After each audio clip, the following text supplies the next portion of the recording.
السلام عليكم ورحمة الله وبركاته. ازيكم يا شباب، اخباركم ايه؟ يا رب تكونوا بخير. ان شاء الله النهارده هنتكلم عن الباترن الرابع اللي موجود معانا، وهو البيلدر باترن. خلينا نبص على حاجة سريعة كده قبل ما ندخل في البيلدر باترن ونعرف ايه اللي بيقدمه لنا وايه التعريف بتاعه. خلينا ابص على المثال اللي معايا تحت. جه البيزنس قال لي احنا عاوزين نبني بعض البيوت، كل بيت منهم هيكون ليه المواصفات الخاصة بيه في البناء، وبعد ما يتم بناء البيت ما ينفعش ان انا اغير في اي مكون من مكوناته بعد البناء. طيب انا عشان خاطر احقق له اللوجيك، رحت انا عملت كلاس اسمه هاوس، وجيت بنيت البروبرتيز بتاعتي دي وحطيت ليها جيتر وما حطيتش سيتر. تمام، عشان خاطر انا بعد البناء ما ينفعش ان انا اجي اعدل اي حاجه في المكونات اللي موجوده عندي، فاستخدمت الاميوتابل اوبجكت اللي موجود عندي ده في الكونستراكتور، وجيت في الكونستراكتور بتاعي عملت البارامترز اللي موجوده عندي. وانا بنشئ الكونستراكتور همرر الفاليوز بتاعتي عن طريق الكونستراكتور. فجيت هنا قلت var house equal new house، واديته الفاليوز اللي موجوده دي، يعني 4 2 وترو فولس وترو فولس. وانا يعني بصراحه مش عارف الاربعه والاثنين والترو فولس، وممكن ابدل ترو مكان فولس وانا مش عارف الترتيب بتاعهم الا لما كل شويه اروح ابص على الكلاس واشوف الترتيب بتاعهم ايه، او ان انا اشيل الكومه كل شويه واعرف اللي جاي بعد الاربعه ايه او اللي جاي بعد الاثنين ايه. وممكن اتلخبط في فاليو بدل الثانيه، بدل ما احط ترو مثلا احط فولس، وبدل ما احط فولس احط ترو. فدي اول حاله عندي، ان انا عندي كومبلكس اوبجكت وانا ببنيه بيحصل عندي لخبطه، وانا ببنيه مش عارف انهي اللي المفروض احط فيه ترو وانهي المفروض احط فولس، وممكن اتلخبط في الفاليوز اللي انا بحطها. طيب الحاجه الثانيه ايه؟ الحاجه الثانيه ان لو هو بيديني البيزنس قال لي ان ما ينفعش يكون عندي سويمنج بول بدون ما يكون عندي جاردن، لازم يكون عندي جاردن الاول عشان خاطر يكون عندي سويمنج بول. فجي عندي حد تاني وهو بينشئ هاوس تانية، جه عمل نيو هاوس واداني الفاليوز دي، وحط في رقم 4 اللي هي سويمنج بول حط ترو، وحط في رقم 5 اللي هي هاز جاردن حط فولس. هنا كسر البيزنس وما حققش البيزنس المطلوب مني، ان انا ما ينفعش يكون عندي سويمنج بول بدون ما يكون عندي جاردن. طيب عشان خاطر احل المشاكل دي بقى المفروض اعمل ايه؟ خلينا نشوف البيلدر باترن هيحقق لنا ده ازاي. طيب خلينا نشوف اول حاجه ايه الديفينيشن بتاع البيلدر باترن. البيلدر باترن بيقول لنا builder is a creational design pattern that lets you construct complex object step by step. هو اولا هو creational design pattern اللي هو مسؤول عن تنظيم عمليه create new instance او انشاء الكائنات. طيب ازاي هو بيبني الكومبلكس اوبجكت ستيب باي ستيب؟ لو احنا جينا شفنا الشكل اللي موجود عندنا هنا، انا هنا الهاوس بيلدر عمل بيلد للوولز وبيلد للدورز وبيلد للويندوز وبيلد للروف. بنى اول حاجه الحيطان عندي، بعد كده ركب البيبان، وبعد كده عمل بيلد للويندوز، وبعد كده حط الروف فوق. فهنا بنى عندي الكومبلكس اوبجكت او البارامترز اللي موجوده عندي، بناها ستيب باي ستيب، عمل لكل واحده فيهم فانكشن، بحط جوه كل فانكشن منهم البيزنس او اللوجيك اللي المفروض ما ينفعش ابني البيت بدونها. يعني مثلا لو احنا شفنا في المثال اللي هناك اما حطينا الاربعه بتاعه الوولز ان هو عنده 4 حيطان او 5 حيطان، لو انا جيت هنا قلت حطيت هناك صفر هتمشي معايا وابني نيو انستنس من الهاوس والوولز بصفر. لكن هنا اما اجي في الميثود اللي موجوده عندي هنا هقول له اف لو هو الوولز موجوده عندي بصفر رجع لي ثرو اكسبشن. فهنا بنالي خطوه خطوه عشان اقدر اتحكم في كل بارامتر منهم واحقق اللوجيك بتاعي في الاخر. تاني حاجه قال لك ايه؟ it separates the construction process from the final representation. يعني ايه الكلام ده؟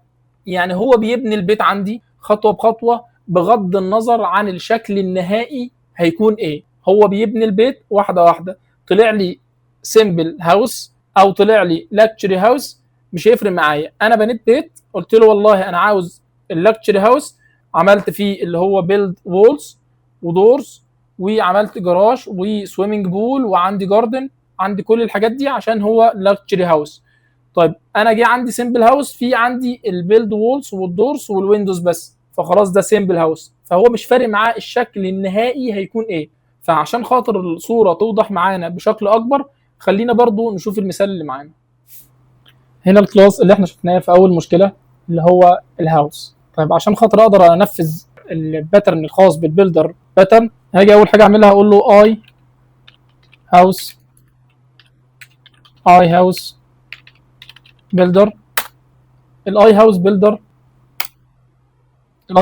هخليه بابليك، وهاجي هنا اقول له اي هاوس بيلدر، واقول له زي ما هو مقترح عليا كده اللي هي البيلد، بيلد الوولز و اد دورز واد جراج واد سويمنج بول واد جاردن على حسب البارامترز اللي موجوده عندي هنا، الوولز والدورز والهاز جراج وهاز سويمنج بول وهاز جاردن. طيب جميل جدا. بعد كده هاجي هنا اقول له اد نيو كلاس، اسميه هاوس بيلدر، خليه امبلمنت عندي من الاي هاوس بيلدر. جميل جدا. وهقول له هنا بابليك، نشيل دي. اجي هنا في الاي هاوس بيلدر هخليه امبلمنت الميثودز اللي موجوده عندي. طيب عشان خاطر انا وانا بقى كل واحده من دول لازم يكون عندي هنا فيلدز عشان خاطر احفظ الفاليو بتاعه كل بارامتر من دول جوه الفيلد بتاعتها، عشان خاطر وانا ببني في الاخر تكون معايا كل الفاليوز بتاعتي. طيب هاجي هنا اخلي هنا عندي الوولز اول حاجه، هاجي هنا اقول له برايفت انت اندرسكور وولز، وبعد كده اقول له برايفت للدورز، وبرايفت لبول هاز جاردن، وبرايفت لهاز سويمنج بول، وبرايفت للهاز جاردن. تمام، انا كده حطيت فيلد لكل الفاليوز اللي انا محتاجها عشان خاطر اقدر احفظها. اجي هنا في البيلد وولز هقول له اف لو الوولز اللي موجوده عندي اقل من الصفر رجع لي ثرو اكسبشن، وقول لي ان النمبر اوف وولز ماست بي جريتر ذان زيرو. طيب جميل. طيب غير كده هقول له الوولز ايكوال وولز، وبعد كده اقول له ريتيرن ذس عشان خاطر اقدر اكمل بيلد للاوبجكت بتاعي وانا بتنقل من هنا لهنا، مش محتاج ان انا اعمل نيو انستنس جديده.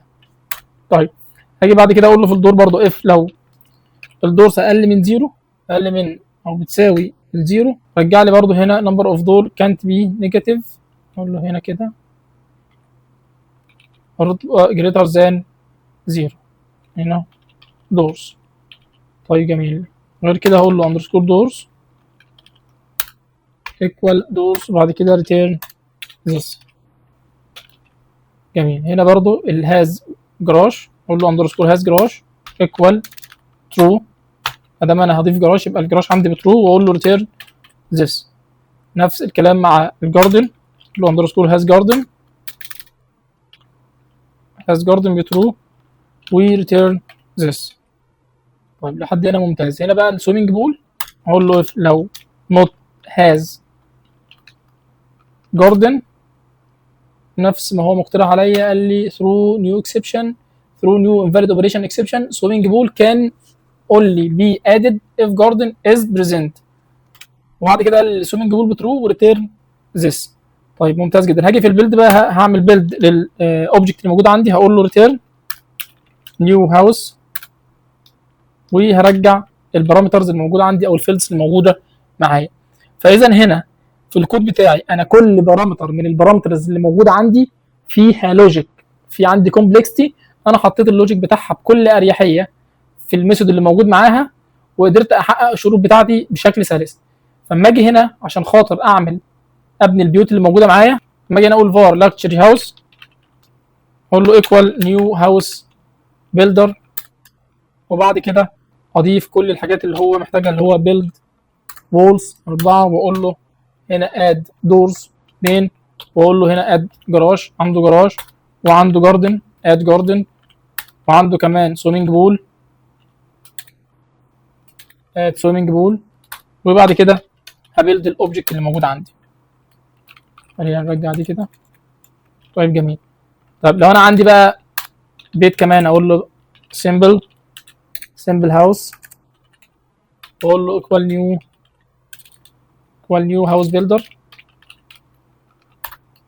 وبعد كده ابني برضو بالطريقه الخاصه بيا، اقول له بيلد وولز ب4 واد دورز 2، وعنده جراج، لا ما عندوش جراج. هاجي بعد كده ابني مبنى تاني اقول له خليه كاستم هاوس، واقول له نيو هاوس بيلدر، واخلي هنا 4 وهنا 2، وعنده جراج وعنده جاردن بس ما عندوش سويمنج بول.